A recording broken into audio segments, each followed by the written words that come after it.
Сәлеметсіңдер ме балалар? Бүгін 94-ші сабақ, тақырып теңдеу.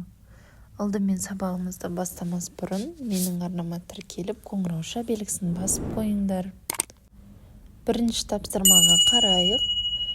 Сырым анасымен бірге қонақ күтуге дайындалып жатыр. Сөреден 7 тәрелкені алғанда, онда әлі 2 тәрелке қалды.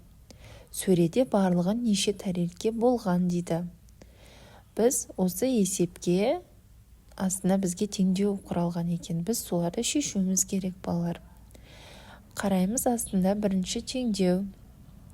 Теңдеуде яғни бұл жерде белгісіз деп алынғаны. Бұл жерде сөреде барлығы неше тәрелке болғаны, яғни белгісіз, бізде оны біз x деп аламыз, және азайту 7 тәрелке. Өйткені сырым 7 тәрелкені алды. Енді сөреде бізде 2 тәрелке қалды. Яғни біз бұл жерде сөреде барлығы бастапқыда неше тәрелке болғанын табуымыз керек.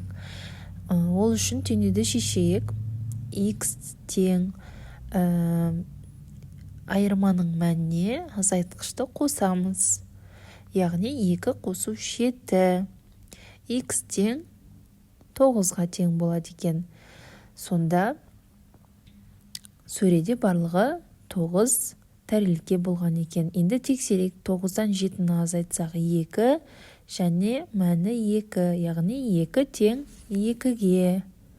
Келесі балалар екінші теңдеуде 9 азайту x тең 2. Яғни бұл жерде барлығы бізде көрсетілген 9. Бұл жерде алғаны белгісіз болып тұр x пен.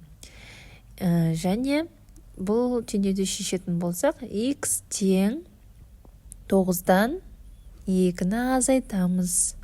Сонда x тең 7-ге. Енді тексереміз. 9-дан 7-ні азайтсақ 2 және мәні 2. Яғни 2 2-ге тең болды. Енді үшінші теңдеуде қараймыз балалар. Үшінші теңдеуде бұл жерде бізде қалған тәрелкені табу керек. Бұл жерде сөредегі тәрелке бізде көрсетілген және мәні көрсетілген. Енді біз қалған тәрелкені табуымыз керек. Ол үшін теңдеуді тағы да шешеміз. X тең 9-дан 7-ні азайтамыз. X тең 2-ге тең болады екен. Енді тексереміз. 7-ге 2-ні қоссақ 9. 9-ға 9 тең, яғни. Бұл жерде балалар әрбір теңдеу бір-бірімен тығыз байланысты.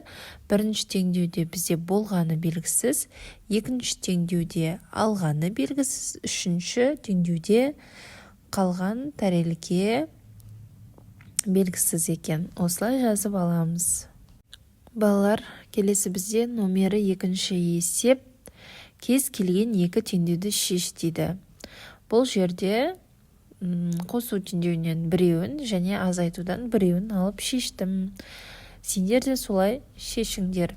Яғни бірінші теңдеуде 50 қосу x тең 70. X-ті табу үшін балалар x тең 70-тен азайтамыз 50-ді.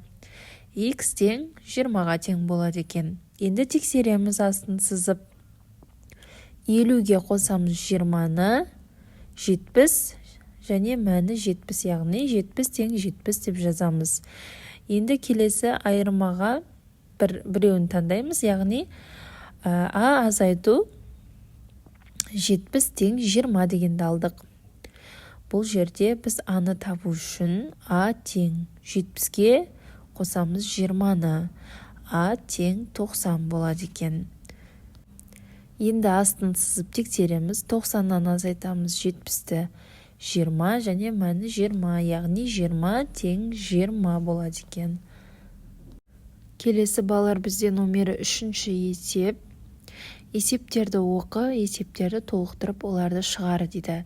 Бірінші А нұсқасына қараймыз. Тапсырма: үстелде 7 кесе бар. Олардың 4-еуі жасыл түсті, қалғандары қызыл дейді. Үстелге қараймыз. Бізде 4 жасыл түсті, 3 қызыл түсті кесе көрсетілген. Бірақ бұл жерде қызыл кесенің саны белгісіз болып тұр. Яғни біз жазамыз, шартын құрамыз. Барлығы бізде үстелде 7 кесе, жасыл түсті кесе бізде 4, қызыл түсті кесе белгісіз дейміз. Шешуін табу үшін барлығынан, яғни 7-ден азайтамыз 4 жасыл түсті кесені. Тең 7-ден 4-ті азайтсақ балар 3-ке тең болады екен. Жауабы қызыл кесе бізде 3 екен. Енді ән нұсқасына келеміз. Үстелде, яғни белгісіз кесе бар, я? Тағы да неше кесе қойылды? Яғни бұл жерде былай балар. Бізде үстелде жасыл түсті кесе 6. Яғни біз жазамыз. Үстелде барлығы 6 кесе деп жазамыз. Тағы неше кесе қойылды оған? 3 қызыл кесе қойылды. Яғни барлығы бұл жерде неше кесе болды, яғни белгісіз. Енді біз шешеміз. 6 жасыл кесеге қосамыз 3 қызыл кесені. Тең 9-ға тең болады екен. Яғни жауабы балар барлығы 9 кесе болды. Келесі балар бізде номері 4-ші есеп салыстыр. Салыстырайық. 20-ға қосамыз 30-ды 50, және бізде қарама-қарсы бетте 60 саны берілген. Яғни 60 бұл жерде үлкен. Енді 70 және мына жақта 90 азайту 30. 90-нан 30 алсақ 60-ға тең. Яғни бұл жерде 70 үлкен екен 60-тан. Келесі 100 және 80 қосу 10. 80-ге 10-ды қоссақ 90 болады. Бұл жерде 100 саны артық, яғни үлкен екен. Енді 100-ден азайтамыз 60-ты 40-қа тең, және мына жақта 50 берілген. Яғни бұл жерде 50 40-тан артық екен. Келесі 30-ға қосамыз 20-ны 50, 60-тан азайтамыз 20-ны 40. 50 40-тан артық екен. 50-ге қосамыз 10-ды 60, 100-ден азайтамыз 40-ты 60. 60 60-ға тең болады екен. Осылай салыстырып жазамыз. Балалар, келесі бізде 5-ші соңғы есебіміз. Өрнектер құрып, олардың мәнін тап дейді. Бұл жерде сендер өздеріңнің ойларыңша шардағы сандармен өрнектер құрастырсаңдар болады. Ал егер менің нұсқамда мен бірінші сол жақтағы шарлардан өрнектер құрастырдым. Яғни 10-ға қосамыз 40-ты тең 50-ге, және 40-тан азайтамын 30-ды тең 10-ға.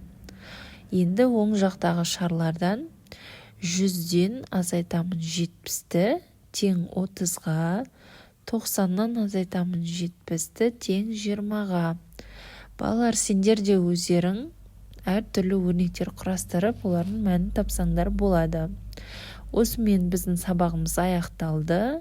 Сау болыңдар.